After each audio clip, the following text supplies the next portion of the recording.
My name is Svetel. I'm a writer and anthropologist from Slovenia. I was born in Marmor, but I live now in Ljubljana, in the capital. I see a lot of value in these projects that enable us artists to move and to go to places that otherwise we would probably never go. But personally, I don't see it necessary to travel or to change places in order to write. I think, you have to be able to send yourself somewhere, but it can also be mentally. It doesn't have to be physically going.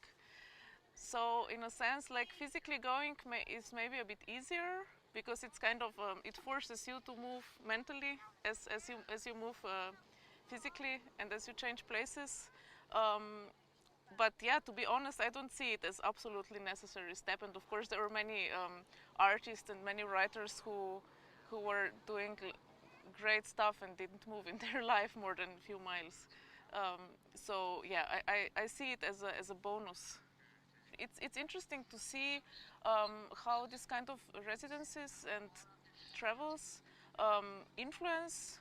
At least I can see it with my work, that it does influence it, but usually in a ways that I don't expect. So you cannot really push anything in this sense. But sometimes some places or some encounters kind of resonate in my writings also later on. So sometimes it's even if, for example, I might not write anything relevant here in these 2 weeks, but I'm pretty sure that maybe in a month or two, or after half a year or a year, something from here will emerge, or in some maybe very transformed way will emerge in my writings. What kind of intrigues me here is the language, because it's nice to hear the language that is so distant from my own and also so distant from the languages that I can understand some basics.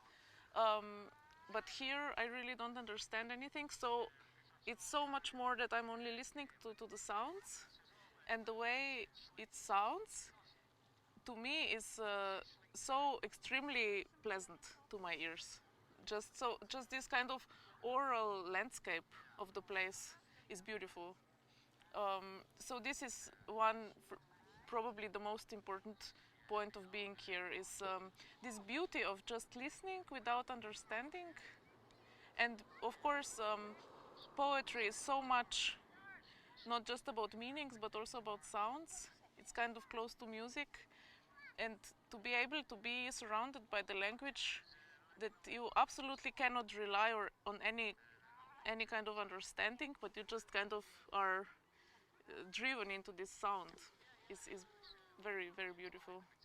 I actually met the Welsh poet Grŵp Muse, and she was telling me also about the struggles that people speaking Welsh went through in the past decades, or like in the 20th century.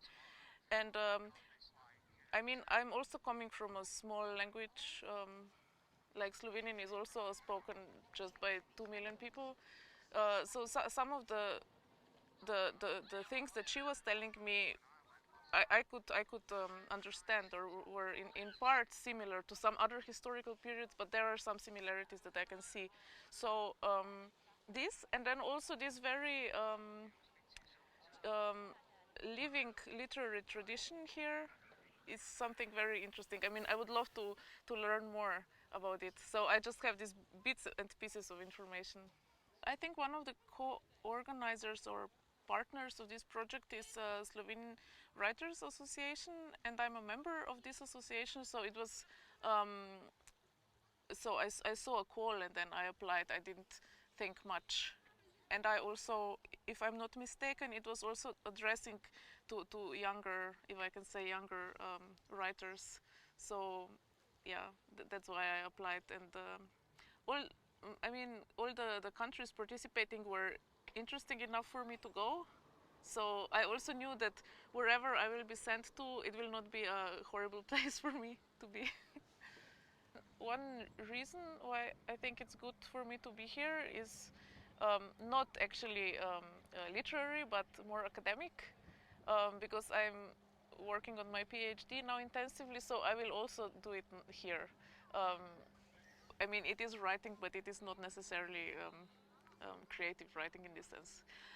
And then the second thing that I'm kind of working on is the second collection of my short stories that I'm kind of slowly developing, but I have been working on it when I was in residency in Split and in Zagreb, and now I'm here. So, and in these stories that I'm kind of still really designing, so to say, I try to kind of strongly base them in different places and have,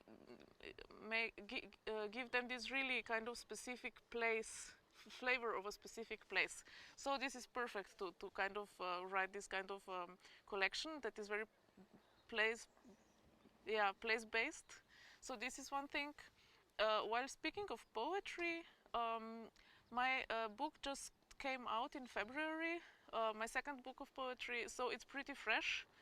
And at the moment I'm not really writing any poetry. I still feel that I need some months to kind of let these things that were published so recently to kind of get them away. I mean, it's kind of interesting because I think this traveling to Wales was my first travel in the last 2 or 3 years that I didn't really need to show my vaccination passport and so on. So for the first time after some time I felt kind of relaxed traveling, and it's interesting that this feeling of the things going kind of smoothly again is maybe coming back. I hope that it's coming back for a longer time, not just for some months. And moreover, I think the pandemic, at least to me, it was kind of course, it brought a lot of solitude, and I like solitude. And I think also here in Wales and like on the residencies, you can take this solitude and enjoy in it. And this is maybe something a bit similar between literary residencies and the pandemic. So I don't see the pandemic, I mean, of course, globally and for many people it was a tragedy, but for me personally, I cannot really complain. I love doing my things, and all this time that was then given to us, and also all these opportunities to just walk around our and like really get to know the place that you live, and try all the paths that are around there. Yeah, I could also get a lot of positive habits. This idea of a new collection of stories that I'm developing is actually, for some reason, all of these stories are having a kind of young female main characters who are mostly coming from either various artistic or academic backgrounds. Somehow, yeah, this story is kind of piled up in this sense. So for me here, meeting Maria and Masha, two writers from Serbia and Croatia, is a good opportunity to kind of glimpse into lives and experiences of other people who maybe I would not meet otherwise. So yeah, being here is even though I was emphasizing so much on this sense of place that you can kind of taste here, but also meeting new people or like coming together is also something that I will surely take and transform into these stories. Yeah, honestly, I hope I will learn more about these language issues here, and yeah, just this fact that this language survived, being so close and so with the world language, and that still, as I've heard, there are still farmers who don't speak English. I think this kind of stubbornness to have something that doesn't have like that is not useful in the capitalist world, or that even can be seen as an obstacle in the world that has to be like, you know, we all communicate with each other and so on. But then at the same time, having all these small languages, I think this is one thing that kind of, that kind of keeps me being intrigued about this non-practicality of languages.